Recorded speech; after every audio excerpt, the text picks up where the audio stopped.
It's Friday, November 8th, 2024. Welcome to Make It Make Sense. I'm Grant Herms. Today on the show, Donald Trump wins the White House to become the second person to be president in 2 non-consecutive terms and the first convicted felon to occupy the White House in a resounding message from Americans across just about all walks of life.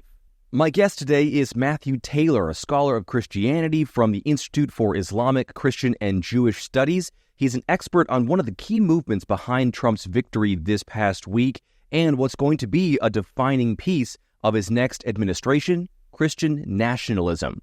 But first, let's get to your headlines. On Monday, the legendary Quincy Jones died. Jones was a pioneer in music who worked with hundreds of artists. He got his start as a prolific jazz musician and composer, and then later helped compose and produce and make music alongside some of the greats, from Frank Sinatra to Ella Fitzgerald to Michael Jackson, making the Thriller album, which is still the best-selling album of all time. Jones also wrote a number of scores for TV and movies, including Roots, The Color Purple, The Wiz, Fresh Prince of Bel-Air, and dozens of others. He won 28 Grammys, an Emmy Award, a Tony Award, and just this last year, he was given an honorary Oscar to get the full EGOT. A family spokesperson said that Jones passed away at his home in Los Angeles. He was 91 years old. Also on Monday, NOAA, the National Oceanic and Atmospheric Administration, released its latest drought report, and it was a shocker. They found that 49 states were in at least some kind of drought. The conditions, which are unusual for this time of year for a majority of these states, affects more than 153 million people and spread across nearly 319 million acres of crops. In places like New York, the drought has gotten so bad that residents have been asked to, quote, save every last drop of water as New York City deals with the driest month on record dating back to the 1800s. Now, right now, climate scientists aren't sure when or if this drought will break. On Wednesday, Department of Justice officials started the process of trying to figure out how to wind down the criminal cases against Donald Trump to keep in line with department policies that a sitting president cannot be prosecuted. Trump has 2 federal cases still pending, the Mar-a-Lago classified documents case and the case involving Trump's attempts to steal the 2020 election and incite an insurrection.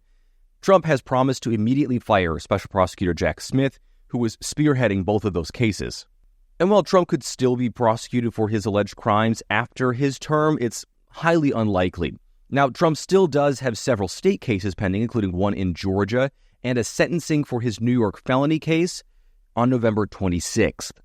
Finally, on Thursday, the Federal Reserve moved to cut interest rates again by 0.25%. And now I know that doesn't sound like a lot, but in terms of an entire economy, trillions and trillions of dollars, not having to pay interest on that money for companies and corporations and banks is huge for the overall economy. And while the rate cut was less than September, it was about where most experts expected this cut to be this time around, although they're more uncertain if the cuts will continue after Fed Chair Jerome Powell seemed to signal that the Reserve is worried about what might happen during a second Trump term. Now, Trump has vowed to force Powell from his seat and to resign, and when Powell was asked this week by reporters if he would resign if Trump asked him to, he said no, putting Donald Trump and the Fed on a collision course for one another after Trump takes office. Okay. That is it for your headlines. Let's get to our main topic this week. Trump wins and wins big. Just after 3 in the morning on Wednesday, Donald Trump walked onto a stage set up at his Mar-a-Lago, Florida home to give his victory speech to the United States and to the world. Here's a piece of that. Well, I want to thank you all very much. This is great. These are our friends. We have thousands of friends on this incredible movement. This was a movement like nobody's ever seen before. And frankly, this was, I believe, the greatest political movement of all time. There's never been anything like this in this country and maybe beyond. At the end of the night, Trump had won 72 million votes, 5 million more than Kamala Harris.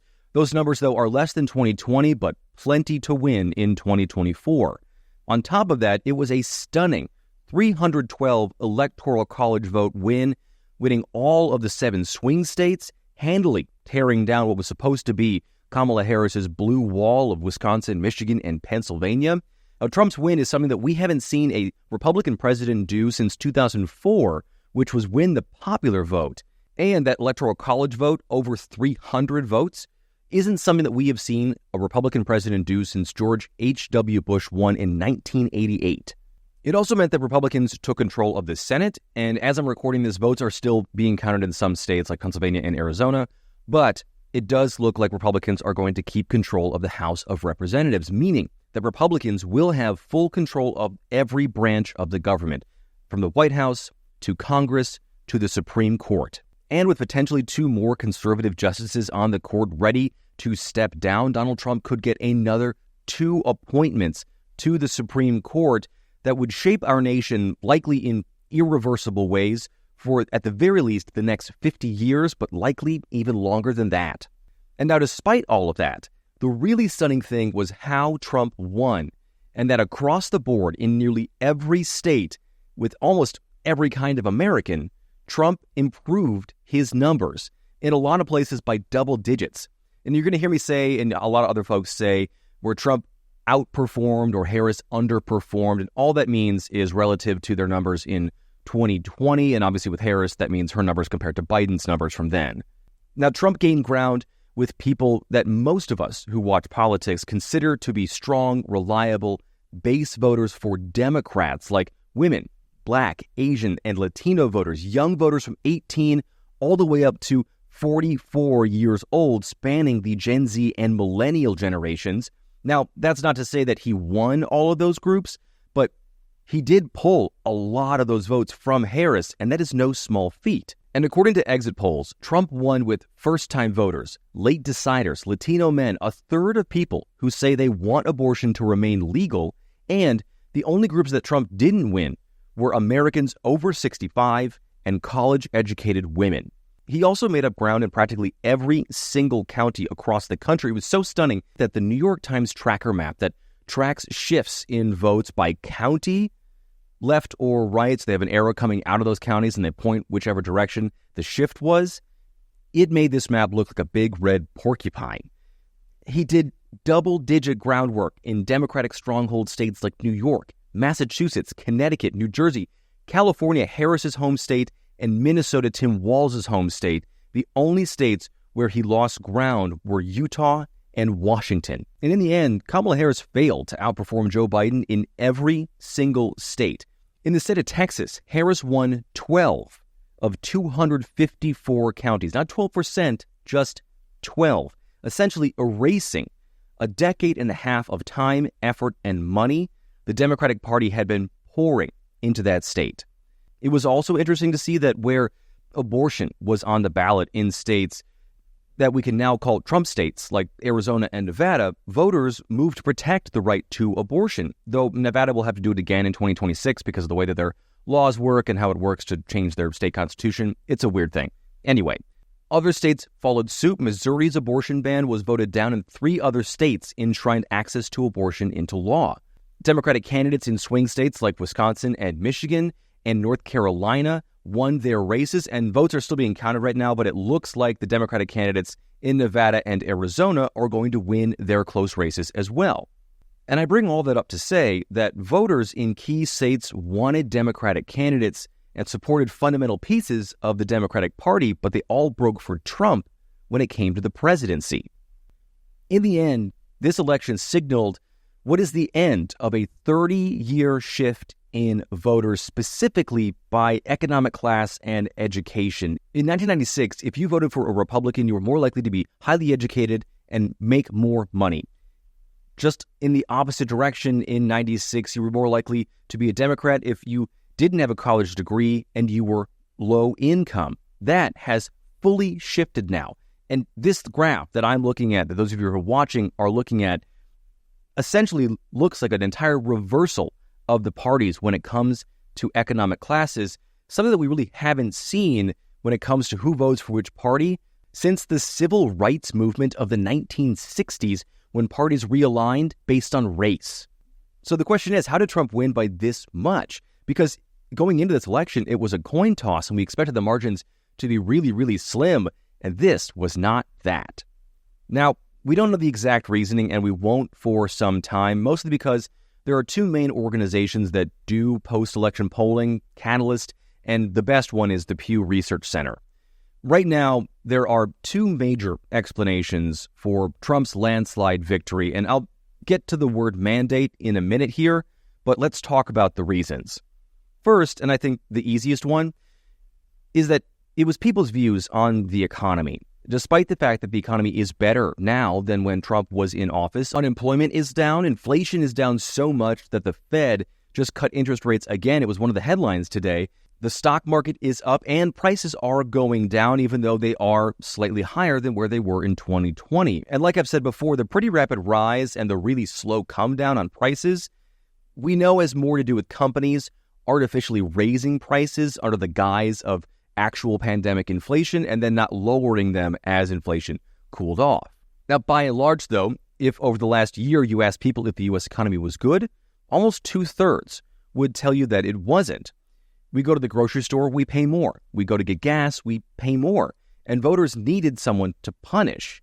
And that was the Biden administration, and by extension, because she's the number 2 in it, it was Kamala Harris.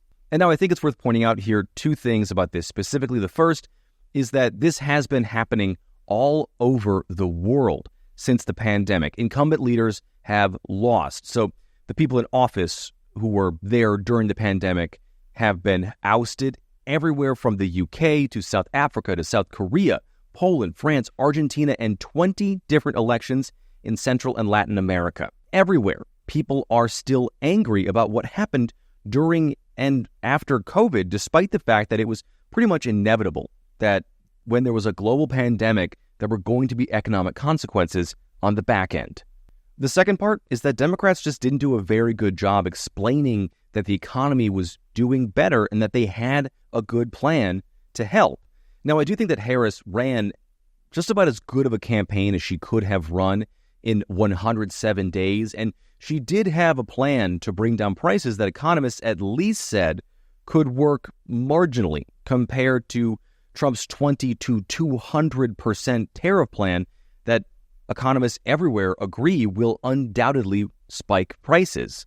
But what I'm talking about was over the course of Joe Biden's presidency. The Democrats were just unable to break through to people when it came to the economy.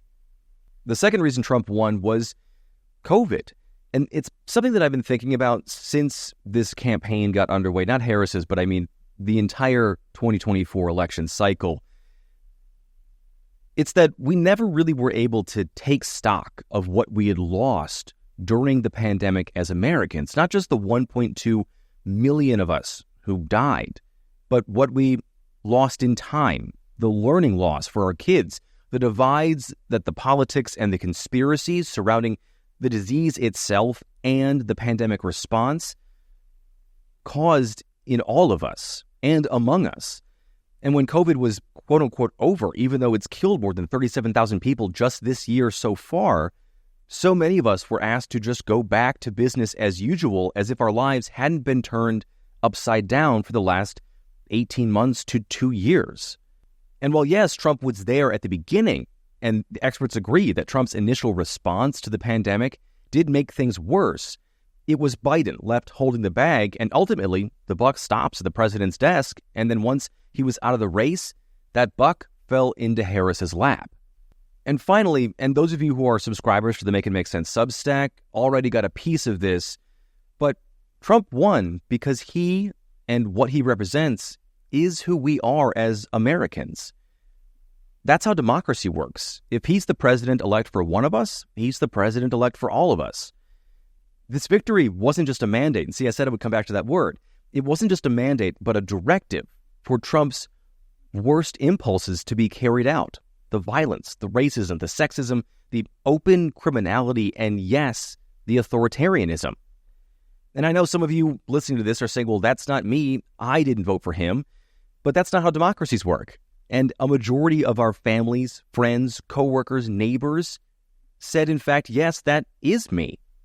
And you can see celebrations happening everywhere, especially online, often with threats of violence.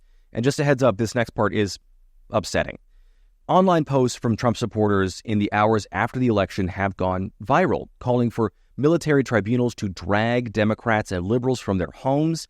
Another saying many, many, many executions are warranted, saying liberals were traitors who needed to be completely eradicated.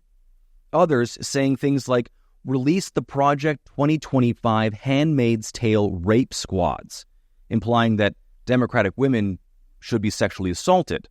And then there was this from neo-Nazi and Christian nationalist Nick Fuentes, who is at least a semi-influential speaker in online spaces, who has met with Trump and even dined with him at Mar-a-Lago. The feel when we control your bodies.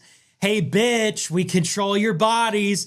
Guess what? Guys win again, okay? Men win again. And yes, we control your bodies. Hi, I'm your Republican congressman. Hi, I'm your Republican congressman. It's your body, my choice. And men, women again.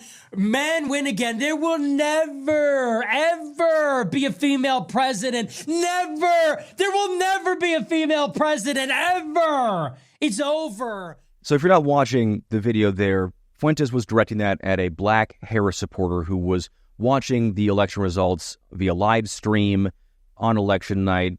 Fuentes had her up in the live stream of his own on the America First network. And he's not a congressman. What he said there was that Republican congressmen think like him, an active neo-Nazi. Like I said, it's upsetting. And that's the kind of thing that 72 million Americans from all walks of life and a majority voted for. So, what happens now? Well, there will absolutely be what's called in the political world an autopsy of each of the campaigns done by their parties. It's just a report about what went wrong, what went right, how to fix it, how to keep the right things going. I mean, for Donald Trump, that report will likely be so short you could fit it on a cocktail napkin, because I doubt Republicans will maybe even do one if things went so well. For Democrats, there is going to be some real soul searching to understand why their messages and their candidates don't connect with voters right now. A lot of Democrats are blaming Joe Biden for not keeping his promise to be a transitional president or for not dropping out of the race sooner. Others are blaming the Harris campaign for not having a ready-to-go answer about how she would be different from a Joe Biden administration. I tend to think that's a pretty good place to start. Others right now are scapegoating voters like Latinos and women. Shocker, I know. In the meantime, there's no real leader in the Democratic Party. Joe Biden stepped aside, Harris lost in spectacular fashion, and they just lost the Senate and a number of seats in the House, so expect to see a lot of infighting and jockeying for power among Democrats over the next few months, if not longer. The Trump campaign will transition to the Trump administration, and as I'm recording this, Trump has already announced that his campaign manager, Susie Wiles, will be his chief of staff, the first woman to hold that position. And there is already a short list of people vying for cabinet spots. The fighting has already started. A lot of them have sort of descended on Mar-a-Lago to put their names in the hat that Trump will be drawing these from. Not literally, obviously, but I will definitely be talking more about all of that as it develops. And speaking of the transition, that brings us to our guest today. Matthew Taylor is a scholar of Christianity at the Institute for Islamic Christianity and Jewish Studies in Baltimore, the author of the brand new book, The Violent Take It by Force, and an expert on Christian nationalism. He's here to talk about how Christian nationalism fueled the Trump campaign and how it will shape all of our next 4 years. So, Matt, am I right in that you went to seminary for a little while? I did. I have a degree from seminary. I did a master's of arts and theology. Does that make you a minister then? No. So it's a useful distinction. So in order to be a minister, you need to be ordained in a church. I am an elder in the Presbyterian Church USA. So I'm an ordained governing elder, like a ruling elder. I am not an ordained minister. So I did do Christian ministry for a while with a parachurch organization, doing college ministry, but I have never been ordained as a minister at a church. Sure. So let's talk about the book, The Violent Take It by Force. That's Matthew, right? That's where that comes Yes, from? Matthew chapter 11. Tell me about what this book is about and specific what NAR is, because I think that is the thing that we're talking about. We talk about Christian nationalism and what will be now a Trump administration, right? Yeah, the book is about a group of Christian leaders that I call the principal theological architects of the January 6th Capitol riot. So the book is about January 6th, but it's about the spirituality of January 6th, the Christian leaders who were critical to organizing and mobilizing Christians to be there on January 6th, and who had a very strong hand in a lot of the Christian symbolism and iconography and music and theology that was behind what played out on January 6th. Obviously, Christian nationalism was one of several forces that converged. You also had white nationalists, you had QAnon, you had these militia groups, you had obviously Trump and all of the apparatus of his Stop the Steal campaign. But the Christian dimension was almost entirely left out of the January 6th congressional report. It's been very much left out of most of the legal proceedings about the January 6th rioters and their prosecutions. And so I'm really trying to help people understand the spiritual backdrop to that event, because it's also the spiritual backdrop to Christian support for Donald Trump and the kind of backstory to how it is that evangelical Christians have become so enamored of this man. And we're talking about a thing that is called spiritual warfare, in a way, right? That this sort of this thing is happening on top of the actual political movement, because it's to folks who believe in this thing, it's happening in a physical way, not in a metaphysical way or a spiritual way, but it's real, right? It's tangible to them. Yeah, the concept of spiritual warfare is very, very important for understanding Christian attachment to Donald Trump. And the basic idea of spiritual warfare is, this comes out of certain passages in the New Testament, especially the book of Ephesians, but the idea is that there are angels and demons, the forces of God and the forces of Satan, that are battling in this invisible spiritual realm all around us. And that warfare, even though we can't see it, it affects humanity, right? Because they're battling for control over the world, battling for control over humanity. And the idea of spiritual warfare then is that Christians, using Christian practices like prayer or Bible reading, or maybe at the extreme end, exorcising a demon out of somebody, can participate in this invisible warfare, and through their kind of Christian practices help push back the forces of Satan.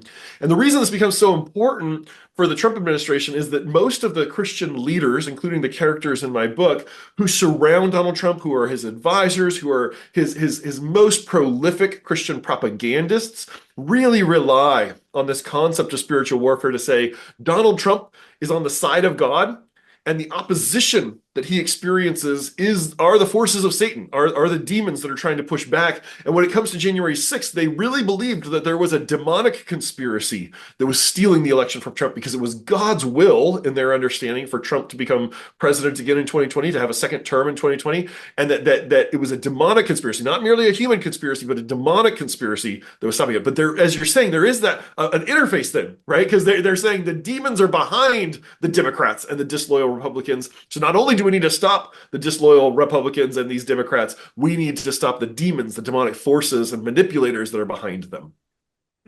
That to me seems like a really good way to rationalize a lot of pretty awful behavior and some pretty scary behavior. I mean, January 6th obviously included, but listeners just heard in this episode that you'll be a part of here about online things calling for executions in the street, military tribunals, roaming rape squads, that kind of a thing.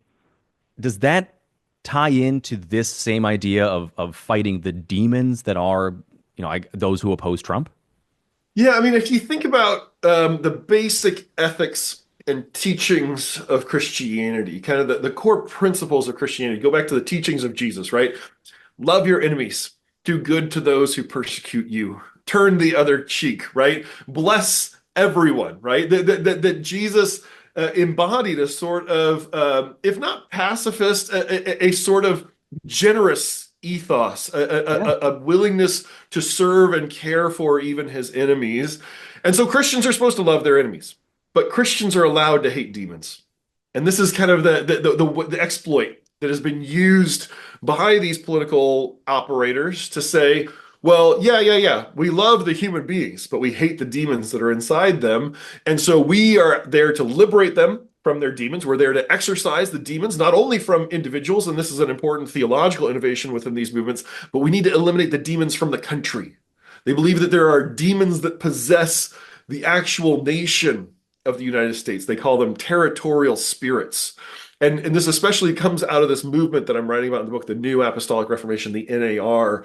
And these ideas started to congeal in the 1990s, and a lot of these leaders came together in the 1990s and began propagating this idea of spiritual warfare, what they called strategic level spiritual warfare, trying to cast out not only the rank and file demons, those little foot soldier demons. We're going to take out the generals of the demons, the commander level demons.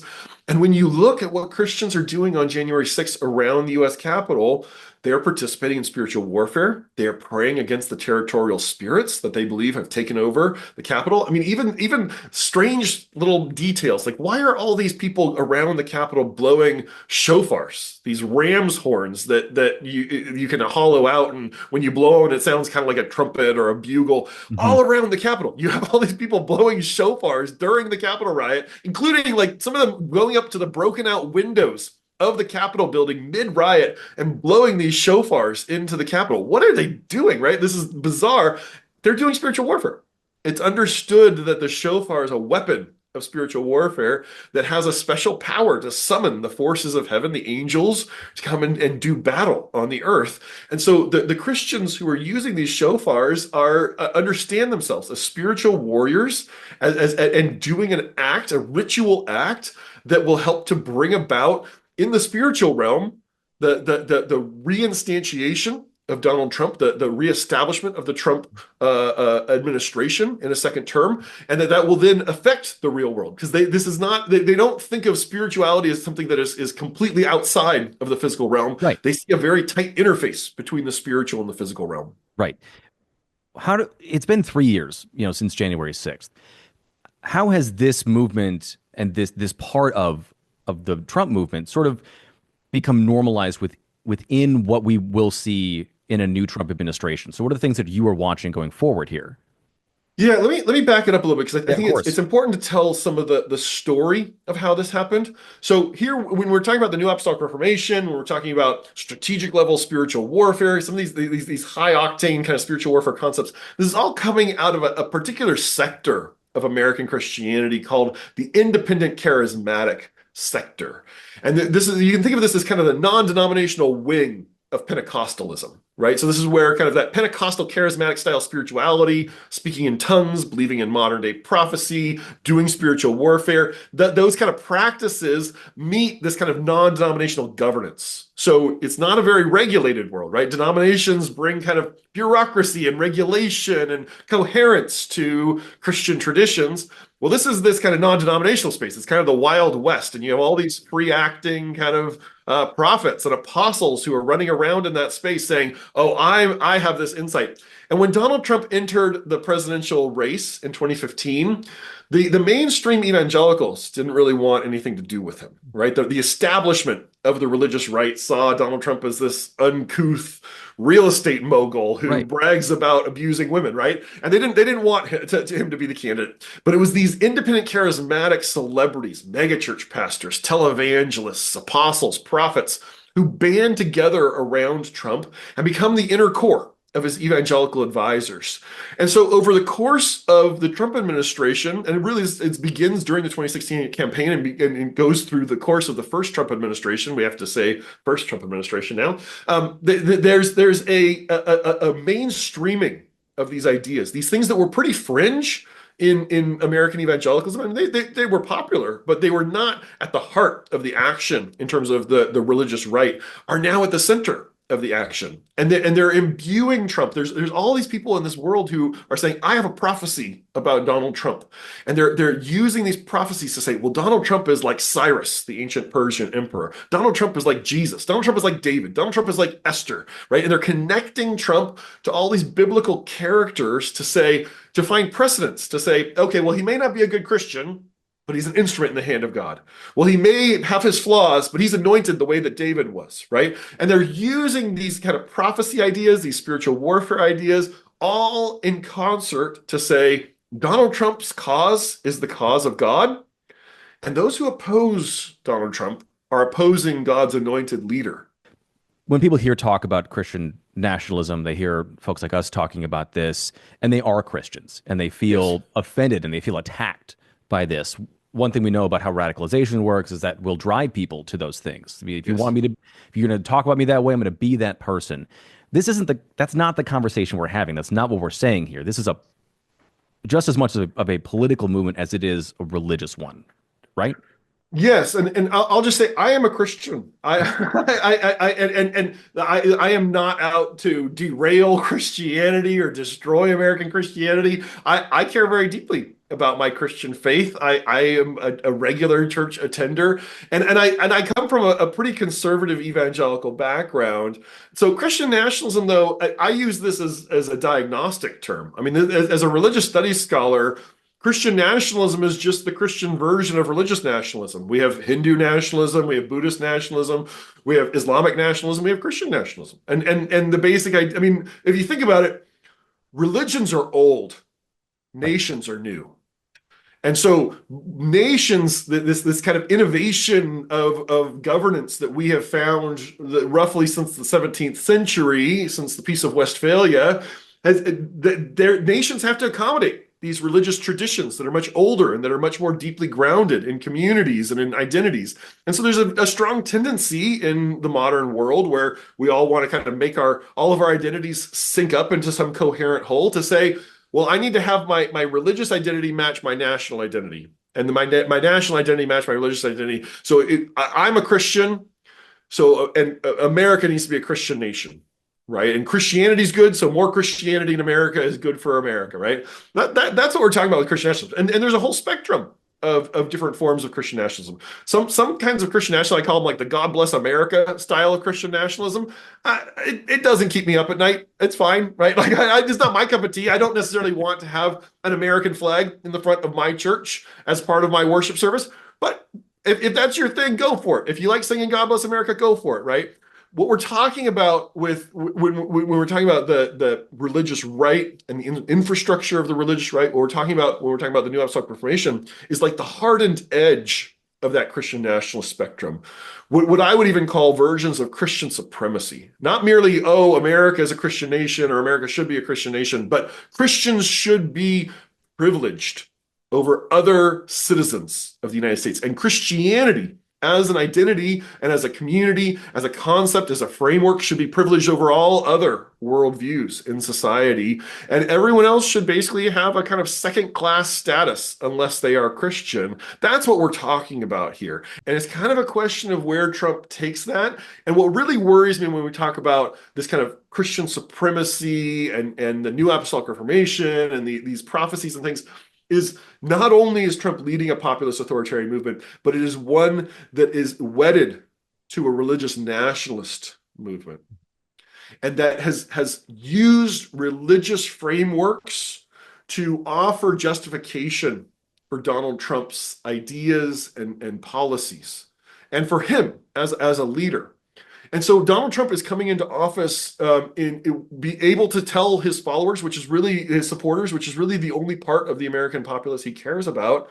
Not only do I have a democratic mandate to change the country, I have a divine mandate. What a way to leave this. Matt Taylor, thank you so much for doing this. I really appreciate it.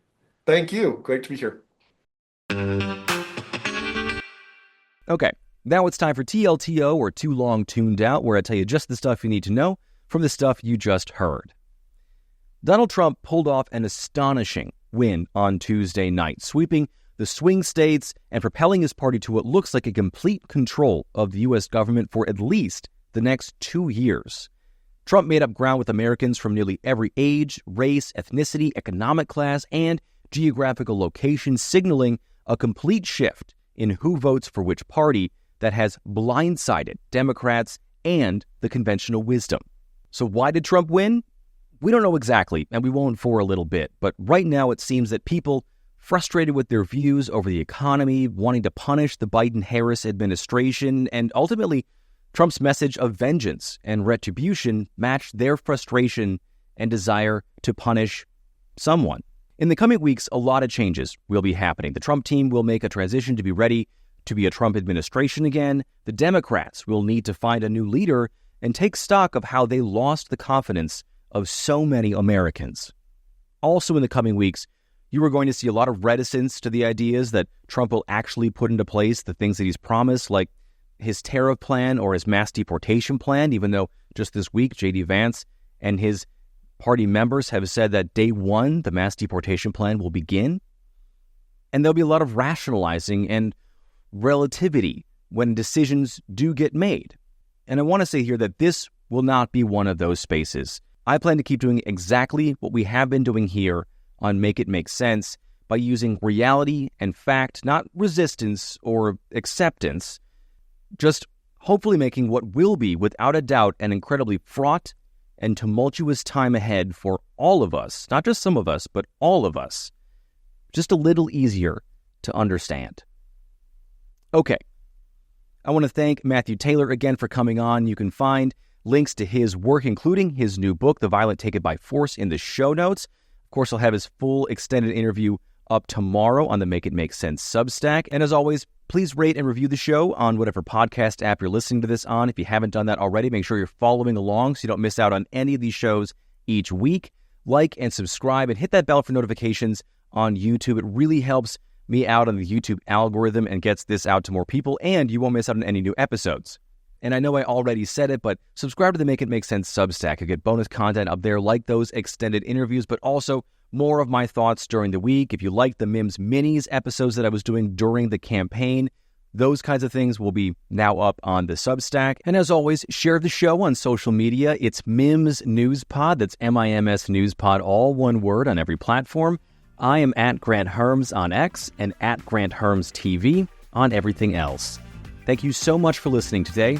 I'm Grant Herms, and I'll talk to you next week.